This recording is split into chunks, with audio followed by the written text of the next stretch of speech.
Hello students, आज हम बात करने जा रहे हैं आईयूपीएसी नेमिंग ऑफ एल्केन्स। तो यहाँ पे कुछ चीजें हैं जो नेमिंग करने से पहले हमें पता होना बहुत जरूरी है। पहली चीज हमें पता होना चाहिए व्हाट इज एल्केन। तो हम कह सकते हैं कि alkanes are saturated hydrocarbons which contains carbon single bond carbon, यानी कि वो हाइड्रोकार्बन्स जहां पे कार्बन कार्बन के बीच सिंगल बॉन्ड प्रेजेंट होता है वो हाइड्रोकार्बन्स कहलाएंगे एल्केन्स। अब दूसरी चीज हमें पता होनी चाहिए जनरल फॉर्मूला ऑफ एल्केन। तो एल्केन का जनरल फॉर्मूला होता है CnH2n+2। ये हमें सभी हाइड्रोकार्बन्स का जनरल फॉर्मूला मालूम होना जरूरी है, alkenes, alkenes and alkynes. Third, हमें यहाँ पे पता होना चाहिए रूट वर्ड कि किसी भी कार्बन के लिए हमें क्या रूट वर्ड यूज करनी है। अगर हमारे पास एक कार्बन एटम है उसके लिए हम रूट वर्ड यूज करेंगे मेथ। अगर हमारे पास दो कार्बन है तब उसके लिए हम यूज करेंगे एथ।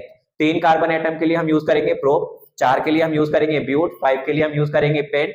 6 के लिए हेक्स। तो इस टाइप से हमें ये रूट वर्ड मालूम होनी चाहिए कि किस कार्बन के लिए हमें क्या रूट वर्ड यूज करनी है। अब देखो, अगर मैंने क्या किया, इस जनरल फॉर्मूले में n की वैल्यू मैंने यहाँ पे ले ली 1। उस जनरल फॉर्मूले में हम पुट करेंगे वैल्यू, तो ये हमारे पास आ जाएगा C1H2 इंटू 1+2, ये आ जाएगा CH4। ठीक है। अब देखो, इसी कंपाउंड को मैं इस टाइप से लिख सकता हूँ, एक कार्बन एटम है and carbon is tetravalent in nature. यहाँ पे 4 हाइड्रोजन है, ये 4 हाइड्रोजन मैंने इस टाइप से अटैच किए इसके साथ। ठीक है। तो एक कार्बन एटम है, रूट वर्ड हम क्या यूज करेंगे मेथ, और यहाँ पे हम प्राइमरी सफिक्स यूज करेंगे एन। एल्केन का एन यहाँ पे ऐड कर देंगे तो इस कंपाउंड का नेम हो जाएगा मीथेन। अब जैसे यहाँ पे मैंने एन की वैल्यू ली है 2, फिर हम इस फॉर्मूले में पुट करेंगे वैल्यू, तो ये हो जाएगा C2H2 इंटू 2+2, ये हमारे पास आ जाएगा C2H6।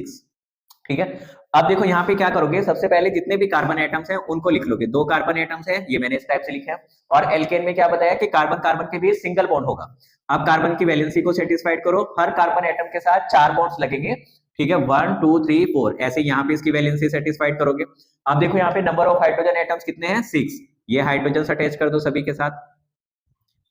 ठीक है। अब देखो यहाँ पे 2 कार्बन एटम है, 2 कार्बन एटम के लिए हम रूट वर्ड क्या यूज करेंगे एथ, और प्राइमरी सफिक्स हम यहाँ पे ऐड कर देंगे एन, तो इस कंपाउंड का नेम हो जाएगा इथेन।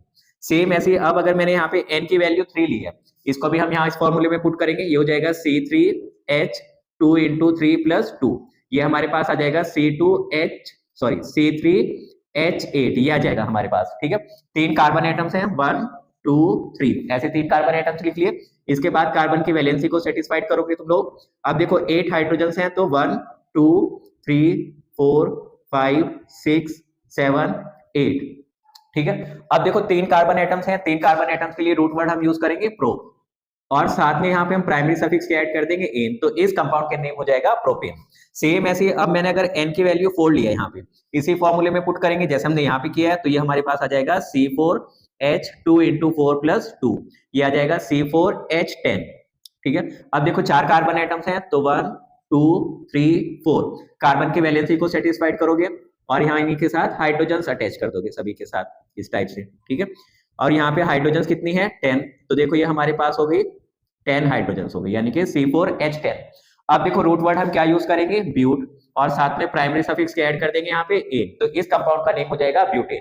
ऐसे ही हम सभी जितने भी हाइड्रोकार्बन्स हैं सभी की हम नेमिंग कर सकते हैं, बस यहाँ पे इस फॉर्मूले में वैल्यूज तुम लोगों को पुट करनी है। तो मैं उम्मीद करता हूँ कि इसके आगे तुम लोग कंटिन्यू करोगे, एटलीस्ट 10 कार्बन एटम्स तक जरूर ट्राई करोगे।